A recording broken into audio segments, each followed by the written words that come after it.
The restaurant with the failing grade is in Sevierville. Nearly a dozen violations were checked off in the report. The score is a 65 at B51 Chicken. It's a one-of-a-kind Peruvian eatery. It's at 1304 Parkway in Sevierville. That 65 is a failing grade. A score 69 and below is considered failing. The inspector has returned for a follow-up, and that score in just a moment. To begin with, the inspector watched a kitchen worker wash dirty dishes. Then, without washing his hands, he removed clean dishes from the dishwasher. Another kitchen worker used a washcloth that had been rinsed in the hand sink to wipe off tables. To properly clean tables, a wiping cloth stored in a sanitizer bucket is supposed to be used, not a cloth rinsed at a hand sink. There's more. Food temperatures were off. At the steam table, beans were at 95 degrees, rice at 111, but 135 and above is the proper hot holding temperature to kill bacteria growth. Frozen sausages were found thawing in a sink under running water. But frozen food should be properly thawed in the refrigerator to kill bacteria. Finally, the inspector found raw eggs stored over ready-to-eat lettuce and sweet potatoes, creating the potential for cross-contamination. Raw food stored over prepared food.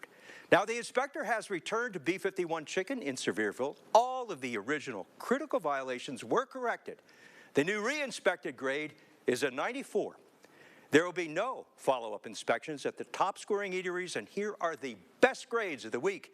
In Knoxville on Market Street, the Lunchbox scores 100. Same grade, 100 for Salsarita's Fresh Cantina on Clinton Highway in North Knoxville. Wendy's, the one on Cedar Bluff Road, also has a perfect grade, 100. Five Guys Burgers and Fries in Gatlinburg on the Parkway, 100. The Cookout at Turkey Creek on Parkside Drive receives a 99. Time Out Deli at 2012 North Broadway in Knoxville scores a 98. Same grade, 98 for the County Seat Cafe on North Broad Street in Tazewell, and Boyd's Jig and Reel on South Central in the Old City receives a 97. Restaurant health inspections, they're unannounced and they're conducted every 6 months.